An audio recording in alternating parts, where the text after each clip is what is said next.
My husband Larry will inherit the house, the $5 million, and the director position. When Julie heard a lawyer was there for Kyle's inheritance proceedings, she couldn't hide her joy. She walked into the living room like she owned the place. Julie, who always asked about the inheritance, and if it was done yet, must have been eagerly waiting for this day. Ignoring me, she went straight to the lawyer. The old me would have told her off, but as Julie turned her back to me, I couldn't wait to hear what she'd say next. Her greedy comments were even worse than I expected, and I laughed out loud, holding my stomach. The lawyer looked stunned, and I kept laughing at Julie's boldness. Julie didn't think it was funny and gave me a cold look. "Do you really think you'll get your father-in-law's inheritance?" I laughed at her obsession with money and her dramatic attitude. Pointing to the late-arriving Larry, she raised her voice. "The right to inherit belongs to my husband, Larry." I took a deep breath, ready to tell her the truth. "My name is Lauren, and I am 62 years old. I have been a full-time housewife, supporting my doctor husband Kyle for a long time. Even after becoming a director, he always kept working, never tired. Larry grew up watching his father and decided to follow the same path. I believe my husband had a happy and fulfilling life. However, my husband passed away at the age of 65. He was passionate about his work and believed being a doctor was his calling. Maybe his sudden death was due to overworking, but at his funeral, I felt he had no regrets. Not just his superiors and colleagues, but also subordinates and others, came to the funeral. The venue was packed with people mourning him. It wasn't just medical professionals who attended. Many patients he had treated in the past came to pay their respects. I didn't know exactly how he worked, since I only saw Kyle going to and from his job every day. But seeing how much he was loved reassured me that he had done the right things in his life. At the somber funeral, Julie, the eldest son's wife, seemed restless and out of place. Her face relaxed almost as if she was happy about her father-in-law's death. My suspicions were confirmed when I overheard her talking with relatives. My father-in-law was always working. I think he might have saved quite a lot since he probably didn't have much time to spend money, she said. Hearing such a statement right behind me, I couldn't believe my ears. Despite being in the middle of a funeral, Julie seemed more concerned about how her father-in-law's inheritance would be divided. Perhaps she didn't know that a daughter-in-law might not have any inheritance rights. Even so, her behavior wasn't appropriate for the funeral. Seeing her actions, Larry, the eldest son, apologized to me with a guilty look. "Mom, I'm truly sorry.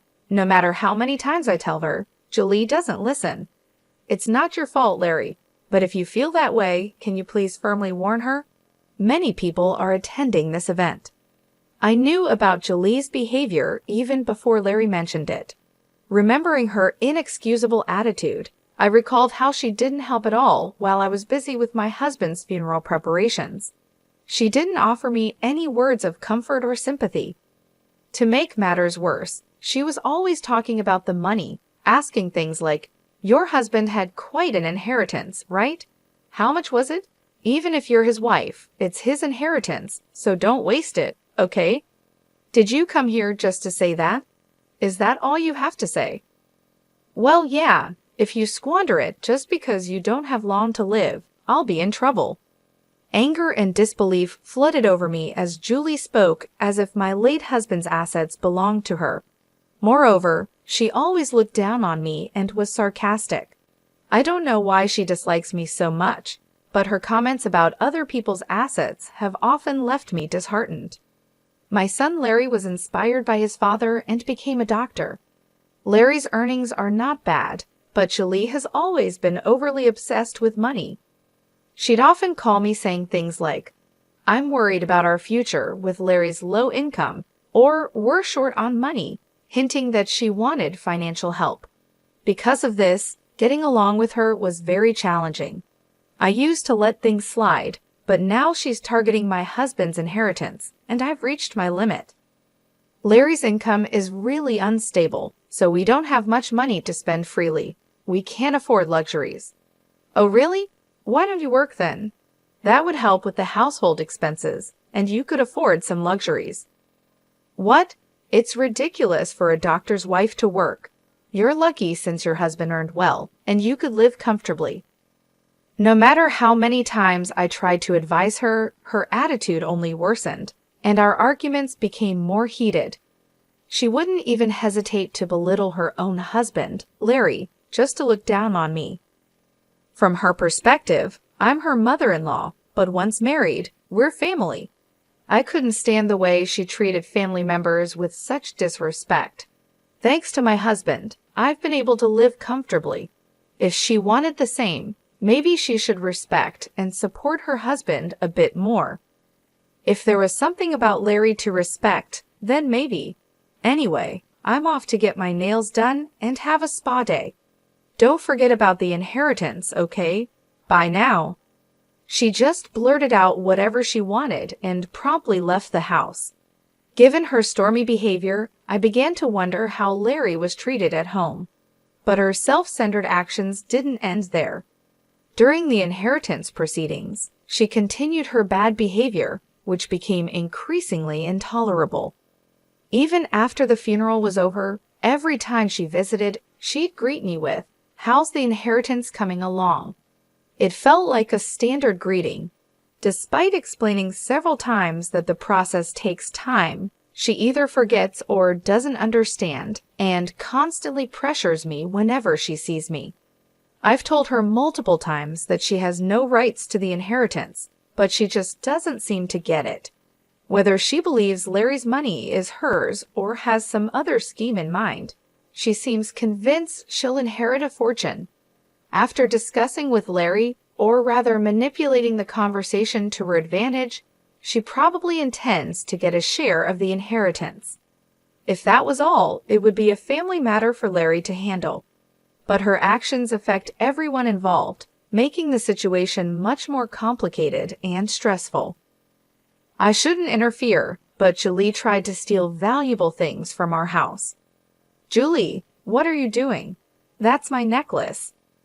Oh, come on, don't be so stingy. We're family, so it's okay, right?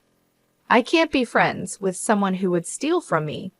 Fine then, I'll take it as an advance on the inheritance. That's okay, right? I am being patient here. No matter how many times I told her not to act like that, she wouldn't listen to me. From the moment she took my cherished necklace, a gift for my husband, I couldn't stand it. After that, I never opened the door for her again. Even though Larry frequently messaged saying, "Mom, I'm truly sorry for Julie," he couldn't stop her. I gave up expecting anything from Larry or Julie. I didn't even have time to grieve the loss of the necklace as her harassment continued. She badmouthed me to her friends and others, calling me the worst mother-in-law who won't even let her in the house. The neighbors would say, "It looks tough," with a smile, but they showed concern. I don't understand why she hates me so much. It gives me a headache. What hurt the most was a letter I found in our mailbox. I felt disgusted just by seeing the already opened envelope. When I checked its contents, it was addressed to Larry and his wife. Whether it's Julie's idea of harassment because I won't let her in, her credit card bill was in our mailbox. Seeing the statement filled with extravagant expenses from luxury restaurants and online shopping made my blood run cold. "Larry, there's a credit card bill for Julie in our mailbox. It was already opened and checked. What's the meaning of this?" "Huh? I have no idea. It seems like she has spent a lot. She always talks about her income to me. Is everything okay?" "Well, it's actually tough. Mom, I'm sorry to ask, but could you pay it for us?" Wanting to complain, I contacted Larry. However, whether under Julie's influence or due to the power dynamics in his household, he said something unbelievable, leaving me speechless. I wondered why I needed to help them. Why would he even think I'd assist them? He can't even retrieve the cherished necklace from his wife. What is he even saying? I also harshly criticized his behavior, which seemed to only remember things convenient for him. "I've already done my part in supporting you as a parent. Why would an adult like you burden their parent and ask for help?" Well, we have Dad's inheritance, right? You won't be able to use it all by yourself. Please, I thought you'd help. There's a saying about a thief acting brazenly after committing theft, and now I get it. Larry, you and Julie are really a match made in heaven. I'm cutting ties. Stay away from me. I could tell from the other end of the phone that he wasn't taking what I was saying seriously. I was so furious with his attitude. After hanging up, I immediately threw the bill into the trash. The idea that Julie might have deliberately put it in our mailbox, assuming I'd pay, was unbelievable. Most of all, it was an inconceivable act and made me question her as a person. Do you think I haven't thought about it? Is there really a way to get the inheritance? Kyle, what should I do? I asked my husband's photo, picking it up unconsciously. From my anger and disappointment towards Larry and Julie, I've lost understanding of how to handle my emotions. Is it really okay to proceed with the inheritance as it is? Amidst my insecurities, I somehow gathered courage.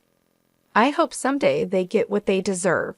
Frustrated by their appalling behavior, I dealt with the inheritance proceedings alone. Perhaps my feelings got through, as I found out my husband had left a will, and in it, something was written. After reading the will my husband left behind, I resolved to protect myself and get back at them. Phew, I'm glad it seems Kyle was on my side after all. Thank you, I whispered, holding back tears and pressing the will to my chest. I regained my composure. I clenched my fist, deciding I wouldn't just do nothing and let those two dictate things. I decided to wait for the right moment to make a big move against them.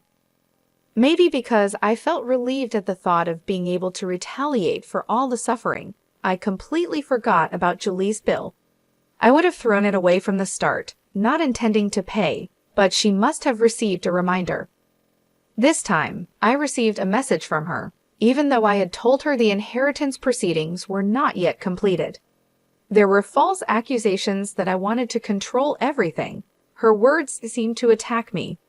It's because you haven't settled the inheritance yet. I'll wait a little longer, but please do it as soon as possible. Oh, by the way, you saw the bill I left in the mailbox, right? Please make that payment. What are you talking about? Stop joking. Why do you think you're entitled to the inheritance? Oh, come on. Larry is the eldest son, right? It's only natural for him to get an inheritance, isn't it? Do they think I know nothing? Julie scoffed and said with a smirk, Larry has a right to inherit because he's the eldest son. In general, this is not incorrect. Even after Julie said all this, I still haven't told them the important thing. Even if I don't tell them, it's their own problem, and they should naturally know about it. But for them, who only think conveniently, it might be hard to realize. I'm waiting for the perfect moment when they fall apart, watching for the right timing. And finally, that time came. It was when I had explained the situation to the lawyer, and after the proceedings were finished with his cooperation, I finalized the plan. I will contact Larry when the procedure is complete. After discussing with the lawyer, to me it's just a routine communication. But as expected, Julie came to my house with a face filled with joy. I deliberately left the front door unlocked. Without any suspicion, she opened the door and stomped in. Seeing her, I could hardly hold back my laughter. I've been waiting for so long. Isn't it terrible? You've been reluctant to complete the procedure and won't give up the inheritance. Oh, Julie, what brings you here? Is this gentleman the lawyer? I am July, Larry's wife. Ignoring me completely, she headed straight to the lawyer sitting in front of me. Normally, I would reprimand her for such rude behavior, but this time I held back and waited. She turned her back on me, ignoring me, and approached the lawyer. I was excited to hear what she would say next. Finally, we will inherit this house, $5 million, and the director's position because Larry is the eldest son, she said. Her greedy remark was more than I expected, and I laughed out loud, holding my stomach. The audacity of her and the lawyer's stunned face made it even funnier, and I kept laughing. Of course, Julie didn't find the situation amusing and glared at me coldly. Hey, what's so funny? Are you upset that we are taking the inheritance? No, why? 5 million? How did you come up with that amount? Come on, your husband worked as a doctor for a long time, right? He probably didn't have time to spend money. It's obvious that there's that much money. Unless, have you already used it? I genuinely laughed at her obsession with money. Whatever I choose to do with my inheritance is my business, and you have no right to complain. However, it seems she doesn't like the idea of me inheriting. How many times have I told you, since you don't have much longer to live, don't do anything reckless? Even if you're related by marriage, it's quite something to say that to me, your elder. Didn't I tell you that you have no right to inherit? Julie, wearing the necklace she stole from me, glared at me sharply.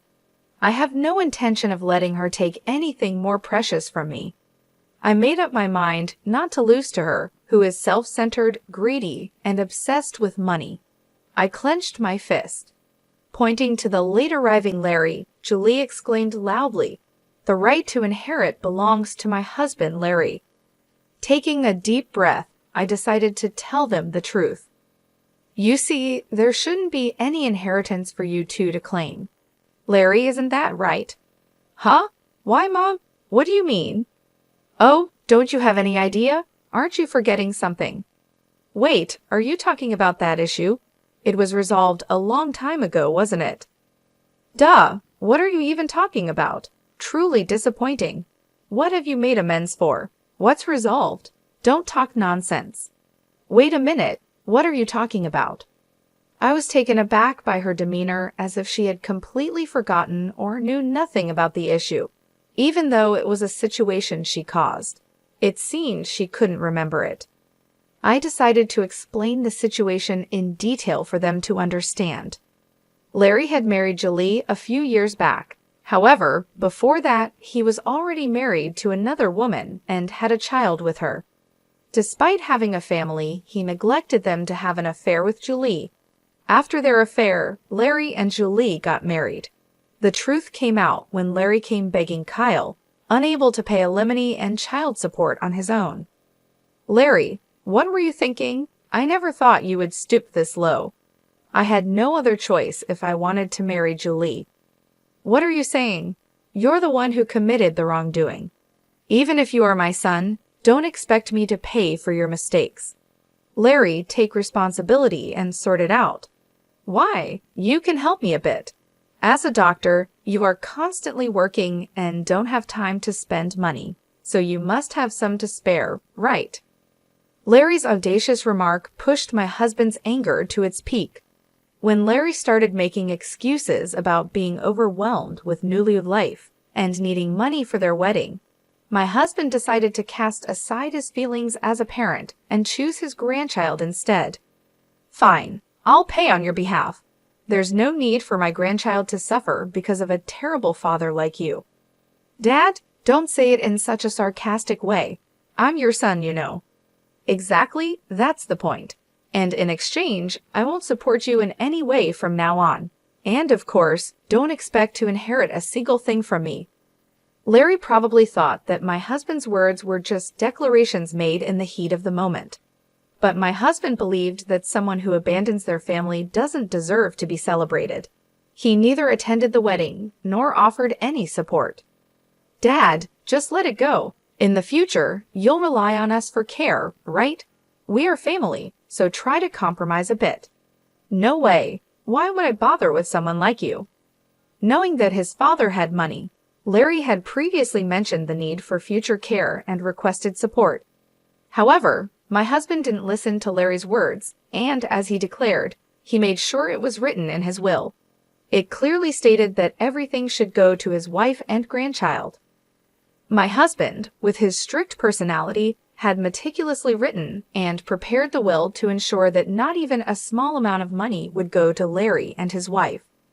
This fact became known when my husband's lawyer showed the will during the funeral proceedings.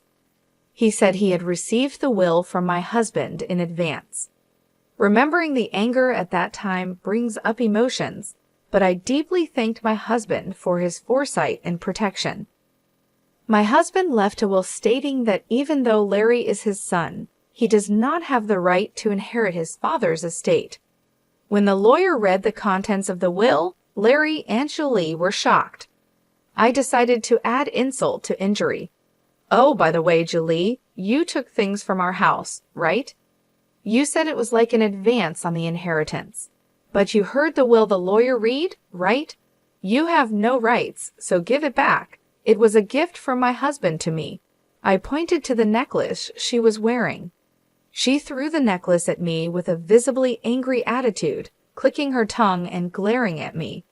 Probably because the lawyer was present, she couldn't say anything reckless. I didn't hear about this. I thought I'd finally get my father-in-law's inheritance. I came all the way here today. What's going on? Really?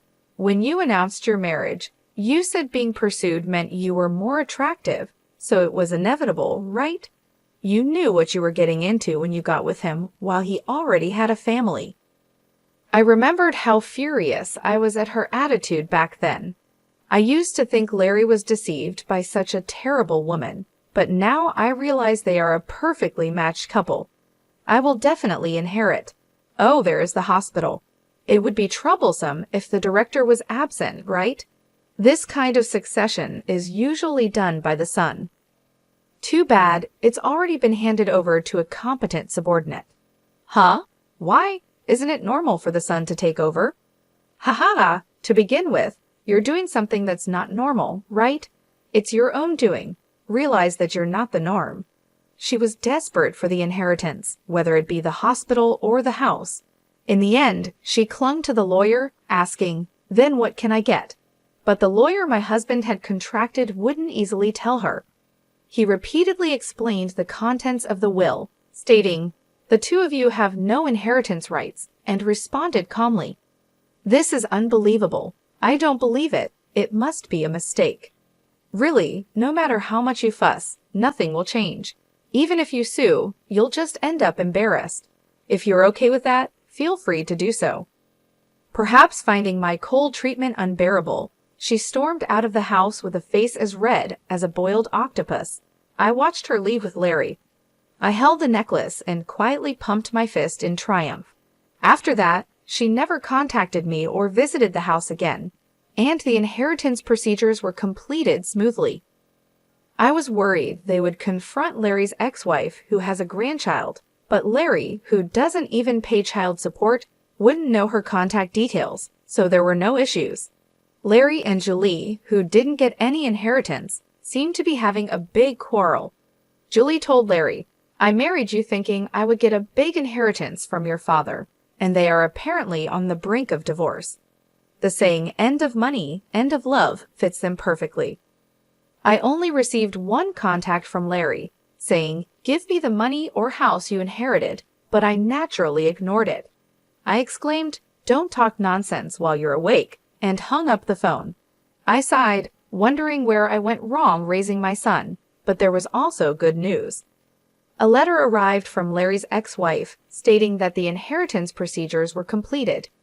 In it, along with an update, there was a photo of my cute grandchild and words of gratitude. "Thank you for being such wonderful grandparents," it said. "They are living very happily now." The grandchild my husband had been concerned about until the end is growing up healthy and living happily with her new father. There was also a lovely family photo in the letter, and although I felt guilt as a parent, my mood was brightened and my heart warmed. I was very happy and immediately read the letter in front of my husband's altar to report to him.